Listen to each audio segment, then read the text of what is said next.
¿Qué tal están? Bienvenidos. Filosofía de la tecnología. Realmente en este vídeo pretendo ofrecer algunas ideas sobre lo que es la filosofía de la tecnología. No hay que olvidar que estamos ya viviendo en una era digital en la que continuamente estamos usando aparatos tecnológicos, desde el móvil, relojes inteligentes, el propio internet a través de ordenadores, mini ordenadores, tablets, etc. Y todo esto implica también un conocimiento de para qué sirven estas tecnologías. Por supuesto, también está el tema de la inteligencia artificial, la biotecnología y el poshumanismo. Por tanto, hay muchísimas cuestiones que abordar y realmente quiero comenzar también por los beneficios de la tecnología, que son indudables, ya que nos permiten vivir de una forma más intensa y también nos permiten grabar lo que queremos decir, lo que queremos exponer, explicar, etc. Y podemos considerar la tecnología como un conjunto de herramientas, máquinas y procedimientos que amplían las capacidades humanas. Sin embargo, detrás de cada dispositivo, de cada código informático, de cada infraestructura técnica, late una dimensión mucho más profunda, una concepción del mundo y del ser humano y también una estructura de poder, una forma de existencia, podemos decir. En definitiva, pensar filosóficamente la tecnología no es, por tanto, simplemente reflexionar sobre sus efectos, es interrogar el núcleo mismo de nuestra experiencia vital contemporánea. Por tanto, podemos decir que ya desde Platón en la antigüedad hasta Heidegger en el siglo XX, desde la Ilustración hasta la era digital en la que estamos, la filosofía ha tenido una relación ambigua con la técnica. A veces la ha venerado como medio de emancipación, otras la ha condenado como amenaza a la autenticidad y al sentido. Y diríamos que en este vídeo recorreré esta historia de tensiones, explorando las grandes corrientes, los dilemas fundamentales y también las preguntas radicales que la tecnología plantea hoy a la humanidad. Esta, por tanto, no es solo una intervención sobre lo técnico, sino un esfuerzo por habitar reflexivamente un mundo tecnificado o tecnologizado, quizás sería mejor decir, sin nostalgia ni entusiasmo ciego tampoco. En este orden de cosas hay que decir que el primer gran gesto filosófico hacia la tecnología está en los diálogos de Platón, donde encontramos ya una sospecha decisiva. Lo técnico puede producir un saber operativo, eficaz, pero sin necesariamente comprender lo justo, lo bueno o lo verdadero. Así, por ejemplo, en el Gorgias, Sócrates distingue entre la técnica y la episteme, conocimiento verdadero, auténtico. La técnica sabe cómo hacer, pero no sabe si eso que hace debe hacerse. Esta diferencia marcará una separación, una escisión fundamental entre el saber hacer y el saber por qué se hace algo. Es una crítica, por tanto, temprana a la eficacia vacía, que se repite, por ejemplo, cuando Sócrates compara a los médicos y los cocineros. Uno busca la salud, el otro solo el placer. Así, la técnica sin filosofía corre el riesgo de volverse seducción peligrosa e inútil. Y en cambio, ya Aristóteles valora la tecné como una forma legítima de conocimiento práctico, aunque eso sí, subordinada a la frónesis o sabiduría práctica, y también a la sofía o sabiduría teórica. En su obra Ética Nicómaco, Aristóteles reconoce que el saber técnico implica racionalidad y creatividad, pero solo cobra sentido si se integra en una vida realmente buena. Es decir, la técnica no es un problema en sí, sino cuando se convierte en fin y pierde su orientación hacia lo ético y lo político. Por tanto, hay que decir que en la modernidad la técnica adquiere otra posición, se convierte en una especie de emblema del dominio humano sobre la naturaleza, sobre lo natural. Descartes inaugura ya en el siglo XVII una filosofía centrada en el sujeto racional, que a través de la ciencia y la técnica puede convertirse en maestro y poseedor de la naturaleza. En su obra Discurso del método, su obra más conocida probablemente, sugiere que la técnica basada en el conocimiento científico es un medio para mejorar la condición humana. Este impulso racionalizador atraviesa el proyecto ilustrado del siglo XVIII. La técnica es aliada del progreso, de la libertad y también de la civilización. Bacon, Leibniz, Kant, cada uno a su modo, depositan esperanzas en un mundo mejor, gracias a la razón técnica. Y esto pues es algo importante. Esta confianza no tarda en mostrar su reverso. La crítica romántica, por ejemplo, de principios del siglo XIX, con autores y de finales del siglo XVIII, con autores como Rousseau, Goethe, Hölderlin, empieza a ver la técnica como alienación, artificio, pérdida de la autenticidad natural. Y esta tensión se agudiza en el siglo XIX, con el surgimiento de la gran industria, la mecanización también del trabajo y la destrucción del mundo rural.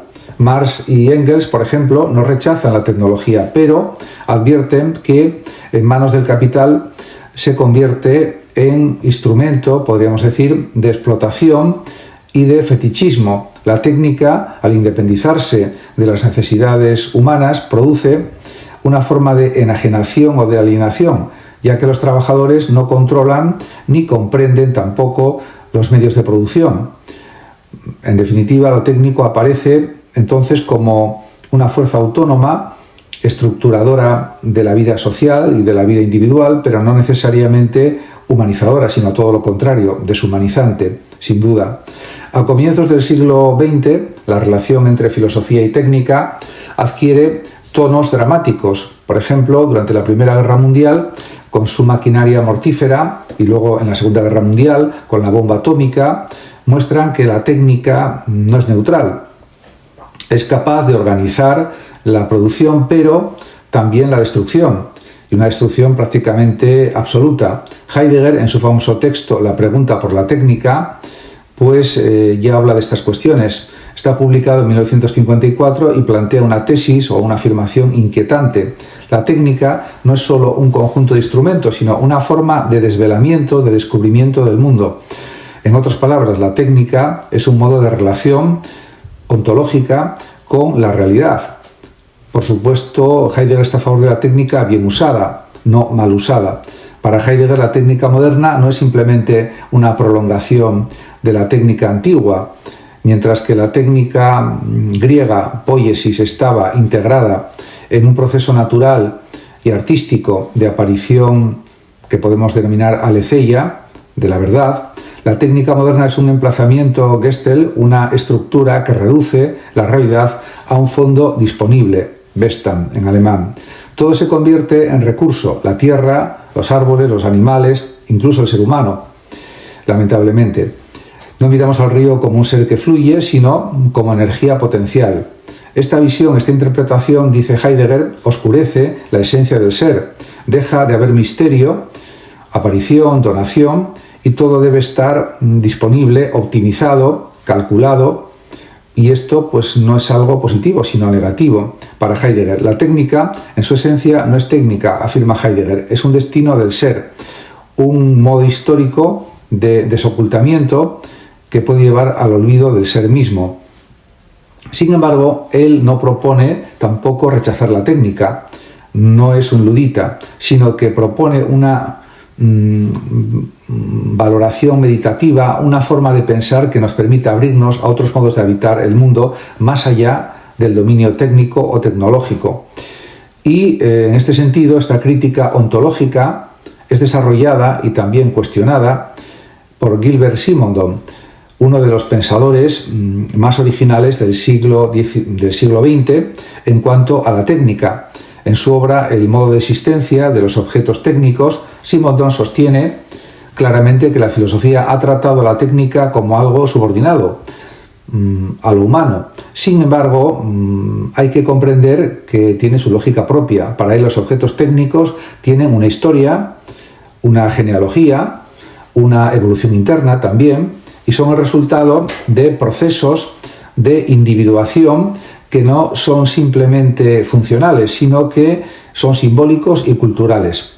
Simondon propone una ontología técnica que piensa a los objetos no como herramientas, sino como entidades con coherencia estructural, con sus propias problemáticas y también con sus potencialidades. Más aún, se puede decir que Simondon considera que la alienación moderna no proviene de la técnica en sí, sino de la falta de cultura técnica o de cultura tecnológica, también se podría decir. Al separar lo técnico de lo social, lo reducimos a simple utilidad, a simple utilitarismo, lo deshumanizamos y nos deshumanizamos con ello. Su propuesta es reintegrar la técnica en una cultura más amplia, donde el ingeniero, el filósofo, el artista y el ciudadano dialoguen sobre el sentido de los objetos que crean y que también utilizan. Por tanto, este enfoque hay que decir que fue clave para pensadores posteriores como Bernard Stiegler, quien retomó a Simondon para plantear que la técnica no es externa al ser humano, sino constitutiva de él. Desde sus primeras herramientas hasta los algoritmos actuales del siglo XXI, el ser humano se ha constituido a través de la exteriorización técnica. De hecho, no hay humanidad sin técnica, pero la forma de esa técnica determina el modo de individuación y el modo de realización, y también determina aspectos psíquicos a nivel colectivo y político. En su trilogía La técnica y el tiempo, Stiegler explora cómo los dispositivos técnicos, desde la escritura, que es un dispositivo técnico, hasta el cine, desde la industria cultural hasta la inteligencia artificial, configuran nuestra memoria, nuestra atención, nuestra experiencia del tiempo también, y la técnica es farmacón, es remedio y a la vez es veneno. Puede liberarnos, pero también puede conducirnos a la pérdida de la interioridad, a la estandarización del deseo, a la destrucción del pensamiento, etc. En cualquier caso, hay que usar bien la técnica y la tecnología. Por tanto, todo esto es algo especialmente significativo, especialmente importante. En definitiva, como se puede observar, somos los seres humanos seres técnicos, porque la escritura, por ejemplo, que aparentemente no parece una técnica, a priori sí lo es. La idea del fármaco, tomada de Platón y desarrollada por Derrida, nos permite comprender la ambivalencia radical de la técnica. No es buena ni mala por sí misma, sino que depende, sobre todo, de su uso, de su integración en un tejido simbólico y ético también. Pero más aún, lo técnico no es un simple medio, sino un modo de relación con el mundo, con el otro, con uno mismo, y por tanto la cuestión de la técnica no puede limitarse a una evaluación funcional o de utilidad o pragmática. Hay que pensar su estructura simbólica, también su temporalidad, su política, su uso, etc. En definitiva, esta dimensión simbólica de la técnica aparece también en autores como Don Ide, quien propone una fenomenología de la tecnología, algo que por supuesto es posible y realizable. Su enfoque se centra en cómo los dispositivos técnicos median la experiencia humana. Por ejemplo, los anteojos modifican no solo lo que vemos, sino cómo lo vemos. El microscopio, el teléfono, la cámara, todos ellos reconfiguran la relación entre sujeto y mundo, y cada uno lo hace de forma distinta, de forma diferente.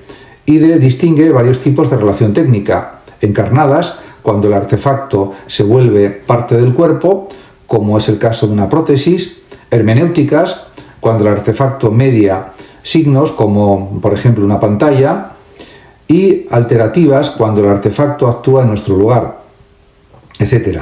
Esta tipología muestra también que la técnica no es un añadido, sino es una parte constitutiva de nuestra intencionalidad y también de nuestra propia existencia. Sin embargo, esta fenomenología tiende a quedarse en el nivel de la experiencia individual, y muchos filósofos han planteado que la técnica debe ser pensada también en términos de estructura social, economía, política y poder. Aquí aparecen además las reflexiones de autores como Andrew Feinberg, quien desarrolla una teoría crítica de la tecnología inspirada en Marcuse y Habermas.